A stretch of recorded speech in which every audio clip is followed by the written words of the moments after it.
Hello everyone. So this video is for importance of change management. तो इसमें हम लोग पढ़ने वाले हैं कि कंसिस्टेंट और प्रोफेशनल अप्रोच क्या होता है।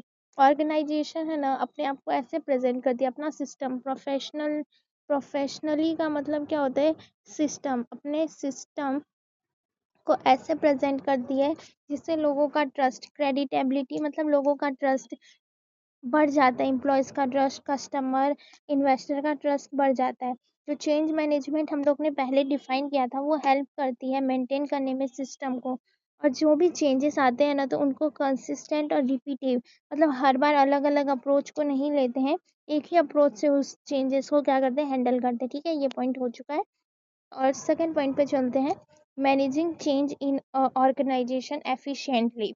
ठीक है, अगर आपका मैनेजमेंट अच्छे से नहीं है तो ये चेंजेस क्या लीड करेंगे, फ्रिक्शन मतलब क्या होता है, प्रॉब्लम्स को पॉइंट करेगी। ठीक है, मैं लिख नहीं रही हूँ यहाँ पे, नहीं तो मैंने बता दिया, इसका मतलब होता है प्रॉब्लम। ठीक है, प्रॉब्लम को पॉइंट करती है जिससे एम्प्लॉय क्या करेंगे, एक तो ट्राई करेंगे कि वो न्यू टेक्नोलॉजी अडॉप्ट करे या काम करने का ट्राई करें, या फिर ये हो सकता है कि ये सबको ही रिजेक्ट कर दे। यहाँ पे एक पॉइंट है, इन सबको रिजेक्ट कर दे चेंजेस को। अगर आपके चेंज मैनेजमेंट का प्लान अच्छा है और ये हेल्प करता है कि आप मैनेज अच्छे से कर पाओ, तो ये आप लोगों को बहुत हेल्प करेगा, आप लोगों के एम्प्लॉय को।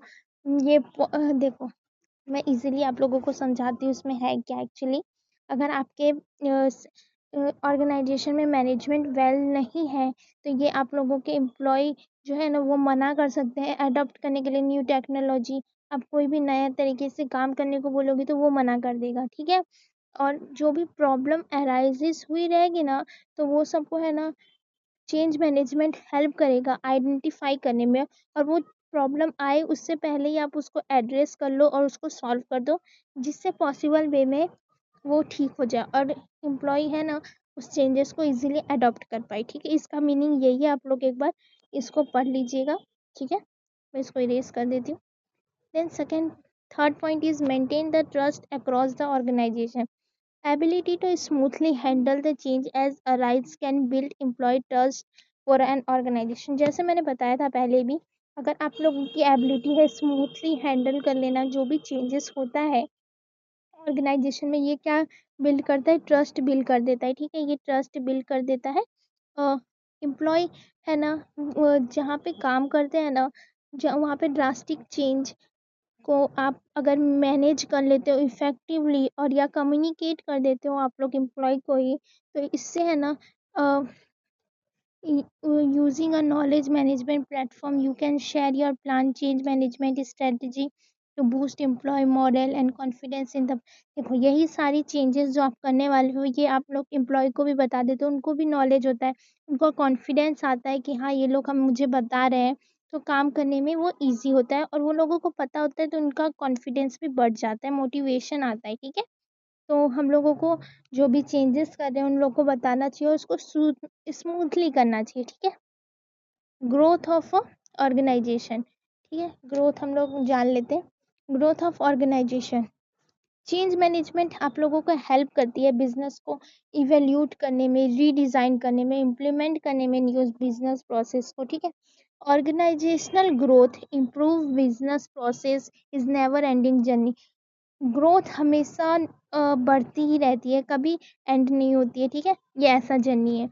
The ROI of improved business process will depend upon the process to optimize. इतना आप लोगों को नहीं पढ़ना है, आप लोगों को लिख सकते हो कि अगर आपका चेंज मैनेजमेंट अगर बेटर है तो आप बिजनेस को ग्रो करने में हेल्प कर सकते हो। ये ग्रो नेवर एंडिंग है और ये ग्रो आप लोगों को क्या क्या करने में हेल्प कर सकती है, जैसे कि इवेल्यूट करने में, रीडिज़ाइन करने में, इम्प्लीमेंट करने में। ठीक है, fifth point is a training of employ organisation wide for a changes.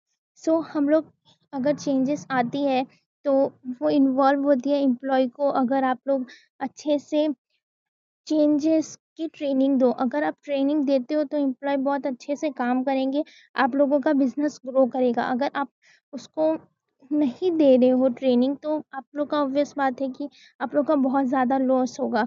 It's naturally train employ across the organization to be ready और हैंडल दे। अगर आप उसको ट्रेनिंग दे दोगे तो वो नेचुरली तैयार हो जाएंगे उस चेंजेस को अडॉप्ट करने में, ठीक है। और एलिमिनेट हो जाएगा सरप्राइज की अचानक से कुछ आ गया और फिर वो नहीं कर पाएंगे, ठीक है। ट्रेनिंग बहुत इंपॉर्टेंट है देना, तो आप दे देना ऑर्गेनाइजेशन में ऐसा, ठीक है। एम्प्लॉय रेजिस्टेंस मैनेजमेंट, रेजिस्टेंस मतलब है तो होता है रुकावट, ठीक है। रुकावट का मैनेज करना। अगर बैरियर, बैरियर मतलब रुकावट ही होता है, तो organization change can manifest in a several form, employ registration, technology constant, budget, lack of executive support etcetera. मतलब एम्प्लॉय रुक जाते, टेक्नोलॉजी के कुछ इशू आ जाते, बजट के कुछ इशू आ जाते, और भी बहुत तरीके से, ठीक है। Employ resistance is when employ oppose change, अगर वो एक्सेप्ट नहीं कर रहे हैं चेंजेस को तो वो होता है, ठीक है। सक्सेस में हमें हिंडन हो रही है, रुकावट हो रही है, एम्प्लॉय के मॉरल को या प्रोडक्टिविटी को, कॉन्फिडेंस को, ये सब को है ना में कुछ रुकावटें आ रही हैं, इसको आप लोग चेंज मैनेजमेंट के थ्रू उसको है ना शिफ्ट कर सकते हो, उसको इम्प्रूव कर सकते हो, ठीक है। कॉस्ट मैनेजमेंट, अगर आपके बिजनेस का मैनेजमेंट पुअर है, कॉस्ट मैनेजमेंट पुअर है, तो ये आप लोगों के बहुत ज़्यादा लॉन्ग टाइम के लिए आप लोगों को क्या कर देगा, बहुत लॉस में भी लेके जा सकते हैं। तो अपना कॉस्ट मैनेजमेंट एफिशिएंटली बनाए with the help of change management, ठीक है। यही है इम्पोर्टेंस। और for that video thank you, bye bye.